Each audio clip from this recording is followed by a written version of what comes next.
Hi friends, welcome back to my channel. ಇವತ್ತೊಂದು special ಆದ recipe. ಯಾರೇ ಮನೆಗೆ ಗೆಸ್ಟ್ ಬರಲಿ ಅಥವಾ ಏನಾದರೂ ಸ್ಪೆಷಲ್ ಮಾಡಬೇಕಂದ್ರೆ ಈ ರೀತಿಯಾಗಿ ಮಾಡಿ. ತುಂಬ ಸಿಂಪಲ್, ರುಚಿ ಮಾತ್ರ ಸೂಪರ್. ಯಾವ ರೆಸ್ಟೋರೆಂಟ್ ಹೋಟ್ಲಲ್ಲೂ ಕೂಡ ಸಿಗಲ್ಲ, ಅಷ್ಟೊಂದು ರುಚಿಯಾಗಿರುತ್ತೆ. ತುಂಬ ಕಡಿಮೆ ಸಮಯದಲ್ಲಿ ತಟ್ಟಂತ ಮಾಡ್ಬೋದು. ರುಚಿ ಮಾತ್ರ ರಿಯಲಿ ನೀವು ಮರೆಯೋದೇ ಇಲ್ಲ ಅಂತ ಹೇಳ್ಬೋದು. ಈ ರೀತಿ ಮಾಡಿ ನೀವು ತಿಂತಾ ಇದ್ದರೆ ಮನೆಯವರೆಲ್ಲ ಖುಷಿಪಟ್ಟು ನಿಮಗೂ ಕೂಡ ಖುಷಿ ಆಗುತ್ತೆ. ಈ ರೀತಿ ರೆಸಿಪಿ ಮಾಡಿದ್ವಿ, ಎಲ್ರಿಗೂ ಇಷ್ಟ ಆಯಿತು ಅಂತ ಹೇಳಿ. ಹಾಗಾಗಿ ಚಪಾತಿ ಒಂದಲ್ಲ 4ರಿಂದ 5 ತಿಂದ್ಬಿಡ್ತೀರ, ಅಷ್ಟು ರುಚಿಯಾಗಿರುತ್ತೆ. ಬನ್ನಿ ಯಾವ ರೀತಿ ಮಾಡೋದಂತ ನೋಡೋಣ. ಇಲ್ಲಿ ನಾನು ಒಂದು 400 ಗ್ರಾಮ್ ಅಷ್ಟು ಪನ್ನೀರನ್ನು ತೊಗೊಂಡಿದ್ದೀನಿ. ಪನ್ನೀರನ್ನು ನಾನು ತೆಗೆದು ಅಂದರೆ ಆ ಕವರಿಂದ ತೆಗೆದು ಒಂದು ಟೈಮ್ ತೊಳೆದು ನಾನು ಮೀಡಿಯಮ್ ಸೈಜಲ್ಲಿ 1 ಇಂಚಷ್ಟು ನಾನು ಇದನ್ನು ಕಟ್ ಮಾಡಿ ಇಟ್ಕೊಳ್ತೀನಿ ಈ ಪನ್ನೀರನ್ನು. ಸೊ ಈ ರೀತಿಯಾಗಿ ಮೊದಲು ಎಲ್ಲ ಪನ್ನೀರನ್ನು ನಾನು ಒಂದೇ ಸೈಜಲ್ಲಿ ಕಟ್ ಮಾಡಿ ಇಟ್ಕೊಳ್ತಾ ಇದ್ದೀನಿ. ಸೊ ಈಗ ಇಲ್ಲಿ ಒಂದು ಕಡಾಯಿ ಇಟ್ಕೊಂಡ್ಬಿಟ್ಟು ಗ್ಯಾಸ್ ಫ್ಲೇಮನ್ನು ಕೂಡ ಆನ್ ಮಾಡಿ, ಈಗ ಏನು ಮಾಡಬೇಕಂದ್ರೆ ಈಗ ತೋರಿಸ್ತೀನಿ. ಈಗ ಮೊದಲು ನಾನು ಒಂದು 2 ಈರುಳ್ಳಿನ ಕಟ್ ಮಾಡಿ ಇಟ್ಕೊಳ್ತೀನಿ, ತೋರಿಸ್ತೀನಿ. ಇಲ್ಲಿ ಬಿಸಿ ಆದಮೇಲೆ ಇಲ್ಲಿ 2 ಟೀ ಸ್ಪೂನಷ್ಟು ನಾನು ಬೆಣ್ಣೆ ಹಾಕ್ಕೊಳ್ತಾ ಇದ್ದೀನಿ. ಹೋಮ್ ಮೇಡ್ ಬೆಣ್ಣೆ, ಇದು ಮನೆಯಲ್ಲಿ ಮಾಡಿರುವಂತಹ ಬೆಣ್ಣೆ.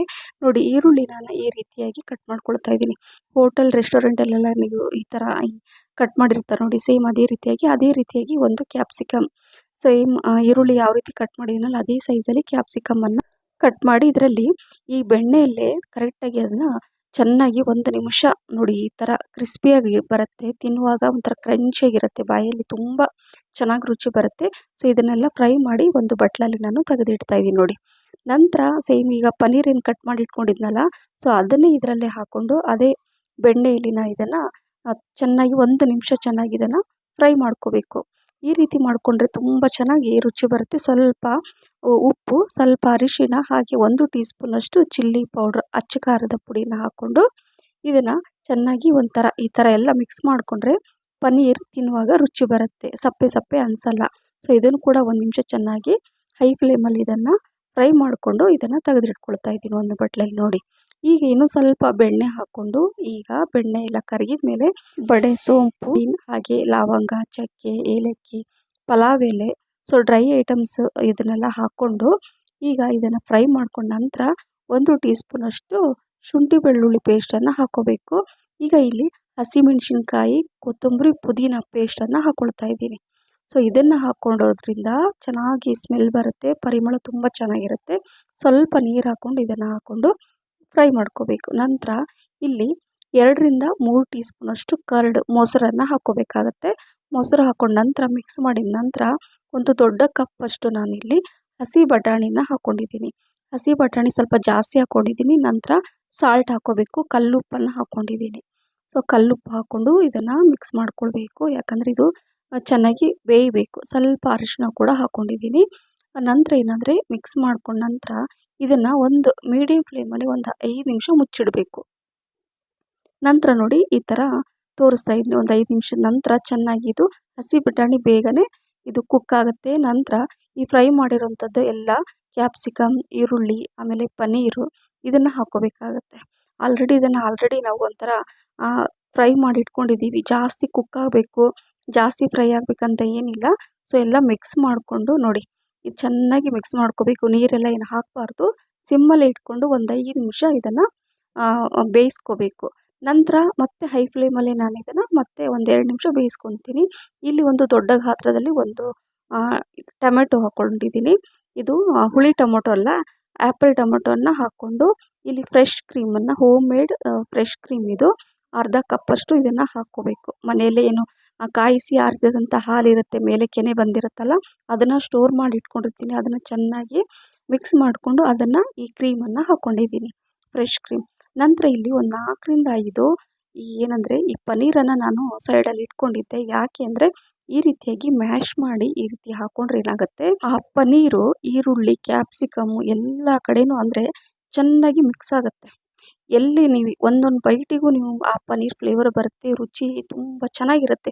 ಸೊ ಈ ಟಿಪ್ಸನ್ನು ಫಾಲೋ ಮಾಡಿ ಪನ್ನೀರ್ ರೆಸಿಪಿಯನ್ನು ಮಾಡಿದರೆ ಈ ರೀತಿ ಪನ್ನೀರನ್ನು ಸ್ವಲ್ಪ ಮ್ಯಾಶ್ ಮಾಡಿ ಹಾಕಿ ತುಂಬ ಚೆನ್ನಾಗಿ ರುಚಿ ಬರುತ್ತೆ. ಈಗೆಲ್ಲ ಮಿಕ್ಸ್ ಮಾಡಿದ ಮೇಲೆ 1 ಟೀ ಸ್ಪೂನಷ್ಟು ಹೋಮ್ ಮೇಡ್ ಗರಂ ಮಸಾಲ ಹಾಕಿದ್ದೀನಿ, ಮನೆಯಲ್ಲೇ ಮಾಡಿರೋಂಥ ಗರಂ ಮಸಾಲ. ನಂತರ 2 ಟೀ ಸ್ಪೂನಷ್ಟು ತುಪ್ಪ. ಸೊ ತುಪ್ಪ ಹಾಕಿ ಚೆನ್ನಾಗಿ ಮಿಕ್ಸ್ ಮಾಡ್ಕೋಬೇಕು. ನೀವು ನೋಡ್ತಾ ಇರ್ಬೋದು, ನಾನು ಇಲ್ಲಿ ಎಣ್ಣೆ ಸ್ವಲ್ಪನೂ ಯೂಸ್ ಮಾಡಿಲ್ಲ, ಬೆಣ್ಣೆ ಮತ್ತು ತುಪ್ಪ ಹಾಕಿದ್ದೀನಿ. ಸ್ವಲ್ಪ ಕೊತ್ತಂಬರಿ ಸೊಪ್ಪು ಮತ್ತು ಪುದೀನ ಸೊಪ್ಪನ್ನು ಸಣ್ಣಕ್ಕೆ ಹೆಚ್ಚಿಬಿಟ್ಟು ಹಾಕ್ಕೊಳ್ಳಿ. ನಂತರ ಅದನ್ನು ಹಾಕ್ಕೊಂಡು 2 ನಿಮಿಷ ಚೆನ್ನಾಗಿ ಮಿಕ್ಸ್ ಮಾಡಿಕೊಂಡ್ರೆ ಈ ಬಿಸಿ ಬಿಸಿ ರುಚಿ ರುಚಿಯಾದ ಆರೋಗ್ಯಕರವಾದ ಸೊ ಈ ಪನ್ನೀರ್ ಮಟರ್ ಕ್ಯಾಪ್ಸಿಕಮ್ ಸುಕ್ಕ ರೆಡಿ ಆಯಿತು. ತುಂಬ ರುಚಿಯಾಗಿರುತ್ತೆ ಫ್ರೆಂಡ್ಸ್. ಒಮ್ಮೆ ಈ ರೀತಿ ಟ್ರೈ ಮಾಡಿ, ಖಂಡಿತವಾಗ್ಲೂ ನಿಮ್ಗೆ ಇಷ್ಟ ಆಗುತ್ತೆ. ಯಾರಾದರೂ ಗೆಸ್ಟ್ ಬಂದರೆ ಸರ್ಪ್ರೈಸಾಗಿ ಏನಾದರೂ ಸ್ಪೆಷಲ್ ಮಾಡಬೇಕು ಅಂತ ಅನಿಸಿದರೆ ಇದನ್ನು ಮಾಡಿ, ಅಥವಾ ನಿಮಗೆ ಏನಾದರೂ ಚೇಂಜಸ್ ಬೇಕು, ಮನೆಯಲ್ಲೇ ಹೆಲ್ದಿಯಾಗಿ ಮಾಡಬೇಕು ಅಂತ ಅನಿಸಿದರೆ ಇದನ್ನು ಟ್ರೈ ಮಾಡಿ, ಖಂಡಿತವಾಗ್ಲೂ ಇಷ್ಟ ಆಗುತ್ತೆ. ಇದನ್ನು ಮಿಕ್ಸ್ ಮಾಡಿ 1 ನಿಮಿಷ ಮುಚ್ಚಿಟ್ಟು ನಾನು ಗ್ಯಾಸ್ ಫ್ಲೇಮನ್ನು ಕೂಡ ಆಫ್ ಮಾಡಿದ್ದೀನಿ. ಈಗ ಇಲ್ಲಿ ನಾನು ಅದಕ್ಕೆ ಚಪಾತಿ ಮಾಡ್ಕೊಳ್ತೀನಿ. ಚಪಾತಿ ಹಿಟ್ಟನ್ನು ಆಲ್ರೆಡಿ ಕಲಸಿ ಇಟ್ಟಿದ್ದೆ, ಸೇಮ್ ನಾರ್ಮಲ್ ಚಪಾತಿ ಹಿಟ್ಟು, ಗೋಧಿ ಹಿಟ್ಟು, ಸ್ವಲ್ಪ ಉಪ್ಪು ಮತ್ತು ಸ್ವಲ್ಪ ಎಣ್ಣೆ ಹಾಕಿಬಿಟ್ಟು ಕಲಸಿಟ್ಟಿದ್ದೆ. ಅದನ್ನು ನನಗೆ ಇದರಲ್ಲಿ ಮಾಡ್ಕೊಳ್ತಾ ಇದ್ದೀನಿ ನೋಡಿ. ಸ್ವಲ್ಪ ಎಣ್ಣೆ ಹಾಕ್ಕೊಂಡು ಈ ರೀತಿಯಾಗಿ ನಿಮ್ಗೆ ಯಾವ ರೀತಿ ಬೇಕೋ ಆ ರೀತಿ ಚಪಾತಿ ಮಾಡಿಕೊಂಡ್ರೆ ಈ ಸುಕ್ಕ ಜೊತೆ ಈ ಚಪಾತಿ ತುಂಬ ಚೆನ್ನಾಗಿರುತ್ತೆ ತಿನ್ನಲಿಕ್ಕೆ.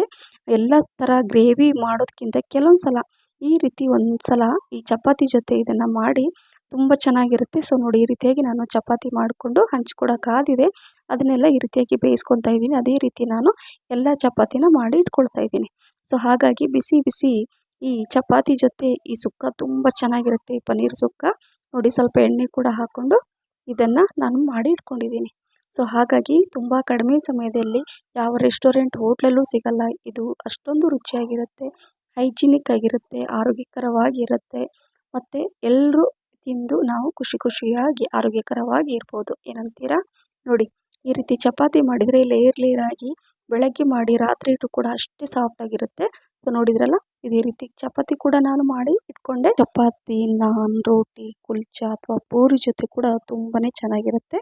ಸೊ ನೋಡಿ, ನಾನಂತೂ ಇವತ್ತು ಚಪಾತಿ ಜೊತೆ ನಾನು ಇದನ್ನು ಮಾಡಿದ್ದೀನಿ. ನೋಡಿ ಎಷ್ಟು ಚೆನ್ನಾಗಿ ಕಾಣಿಸ್ತಿದೆ ಅಲ್ವಾ? ತುಂಬ ಚೆನ್ನಾಗಿದೆ. ಸೊ ಹಾಗಾಗಿ ಒನ್ ಟೈಮ್ ಈ ರೀತಿ ನೀವು ಮಾಡಿ, ರಿಯಲಿ ತುಂಬಾ ಒಂಥರ ಬಾಯಿ ಚಪ್ಪರಿಸಿ ತಿನ್ನುವಂಥ ರುಚಿ, ತುಂಬ ರುಚಿಯಾಗಿರುತ್ತೆ, ಆರೋಗ್ಯಕರವಾಗಿರುತ್ತೆ.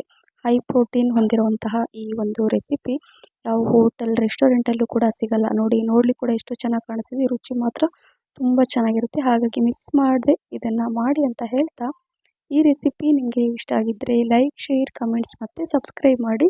ಈ ಫ್ರೆಂಡ್ಸ್ ಮತ್ತು ಫ್ಯಾಮಿಲಿ ಕೂಡ ಶೇರ್ ಮಾಡಿ. ನನ್ನ ಫೇಸ್ಬುಕ್ ಪೇಜ್ ಕೂಡ ಫಾಲೋ ಮಾಡಿ ಅಂತ ಹೇಳ್ತಾ, ನೋಡಿ ಈ ರೀತಿಯಾಗಿ ನಾನು ಚಪಾತಿ ಜೊತೆ ಕೊಟ್ಟೆ. ಎಲ್ಲರೂ ಎಂಜಾಯ್ ಮಾಡಿ ತಿಂದರು. ತುಂಬಾ ಖುಷಿ ಆಯಿತು ನನಗೂ ಕೂಡ.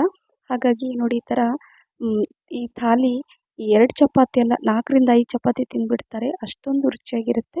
ನೀವು ಒಮ್ಮೆ ಟ್ರೈ ಮಾಡಿ ಅಂತ ಹೇಳ್ತಾ, ಮತ್ತೆ ಇನ್ನೊಂದು ರೆಸಿಪಿ ಜೊತೆ ಸಿಗ್ತೀನಿ. Thank you for watching. Bye, take care.